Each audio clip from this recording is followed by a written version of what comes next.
نبی کریم صلی اللہ علیہ وسلم کی استعمال کردہ غذائیں نہ صرف لذت میں بہترین ہیں بلکہ غذائیت سے بھی بھرپور ہیں، اور ان کے فوائد آج 1400 سال سے زائد عرصہ گزرنے کے بعد غذائی ماہرین اور نیوٹریشنسٹ بیان فرما رہے ہیں۔ جیسے کہ کدو شریف، لوکی، ارشاد علی شان ہے، اے لوگو لوکی یعنی کدو کھایا کرو کیونکہ یہ عقل میں اضافہ کرتا ہے اور دماغ کو مضبوط کرتا ہے۔ اور آج سائنس کیا کہہ رہی ہے؟ کیلوریز اور فیٹس بہت کم ہیں اس میں، but it is rich in fibre, digestive system کے لیے بہترین ہے۔ 96% پانی ہے کدو شریف کے اندر، تو اس کا کولنگ امپیکٹ آتا ہے، دماغ کو اور جسم کو ٹھنڈا کر دیتا ہے۔ اور صدیوں سے کدو شریف کو چائنیز اور آیورویدک میڈیسن میں یوز کیا جاتا ہے۔ اور انار کے بارے میں ارشاد علی شان ہے، ایسا کوئی انار نہیں جس میں جنتی اناروں کا دانہ شامل نہ ہو، اور سائنس کہتی ہے کہ انار اس وقت کرۂ ارض پر موجود صحت بخش ترین پھلوں میں سے ایک پھل ہے۔ تو جناب غذائیں تو بہت سی ہیں، اگر جنرل بات کی جائے تو نبی اکرم صلی اللہ علیہ وسلم کس قسم کی غذائیں استعمال فرماتے تھے؟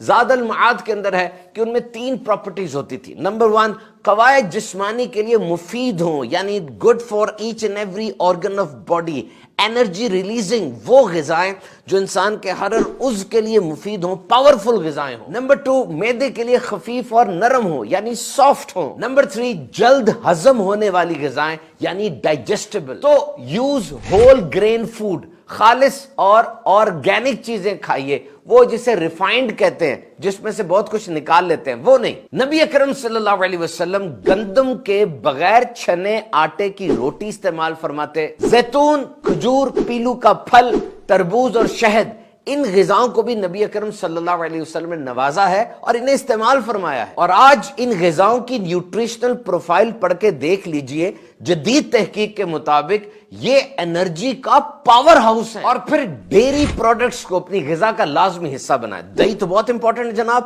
نیچرل پروبایوٹک ہے، یعنی پیٹ کے اندر جو دوست جراثیم ہے، فرینڈلی بیکٹیریاز ہیں، ان کو یہ اسسٹ کرتی ہے۔ نبی کریم صلی اللہ علیہ وسلم کبھی خالص دودھ نوش فرماتے، کبھی خالص دودھ میں پانی ڈال کے نوش فرماتے، اور کبھی کشمش اور کھجور پانی میں ملا کر نوش فرمایا کرتے۔ And now protein is the king of nutrients، اپنی غذا میں پروٹین کو ضرور شامل کیجئے۔ And meat is a high quality protein, گوشت کے اندر 9 اہم امائنو ایسڈز ہیں جو انسان کی گروتھ کے لیے بہت ضروری ہیں۔ اور عام طور پہ جو بچے جن کا ایچ بی خون کا لیول کم ہوتا ہے، پیلے پیلے چہرے ہوتے ہیں، قد بھی چھوٹے ہوتے ہیں، سیب بھی کھلانا چاہیے آئرن کی کمی پوری کرنے کے لیے، لیکن یاد رکھیے گوشت از دا بیسٹ، اس میں موجود وائٹامنز، زنک، آئرن کا خزانہ بچوں کے اندر غذائیت کی اس کمی کو پورا کرتا ہے۔ اور نبی مکرم صلی اللہ علیہ وسلم نے گوشت کو کھانوں کا سردار فرمایا ہے۔ آپ کی خدمت میں بکری کی ران کا بھنا ہوا گوشت پیش کیا گیا، یہ آپ کو بہت پسند تھا۔ حضرت ابو ہریرہ رضی اللہ تعالیٰ عنہ سے روایت ہے،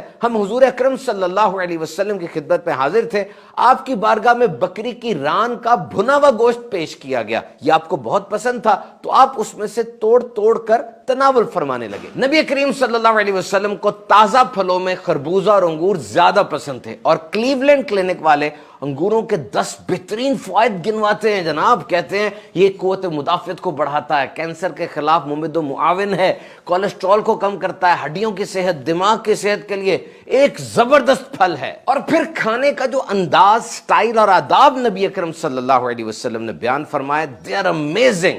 ارشاد فرمایا تم ٹیک لگا کر کھانا مت کھاؤ، تو ٹیک لگا کر کھانا، لیٹ کر کھانا یہ نہیں چاہیے۔ آج سائنس سے ثابت کرتی ہے اس طرح کھانا دوبارہ کھانے کی نالی میں، اسوفیگس میں آتا ہے، ایسڈ ریفلکس بھی ہوتا ہے، گندا تیزابیت والا پانی اوپر آتا ہے اور نقصان ہوتا ہے۔ مزید ارشاد عالی شان ہے، گرم کھانا ٹھنڈا کر لیا کرو کیونکہ گرم کھانے میں برکت نہیں ہے۔ اور آج 59 ریسرچز کا نچوڑ ہے کہ زیادہ گرم کھانے والوں میں منہ کا، گلے کا کینسر تک ہو سکتا ہے۔ اب کھانا کس طرح بیٹھ کر کھانا ہے؟ نشست ویسی رکھیں جیسی نبی پاک صلی اللہ علیہ وسلم نے تربیت فرمائی ہے، اور کھانا پیٹ بھر کے نہیں کھانا۔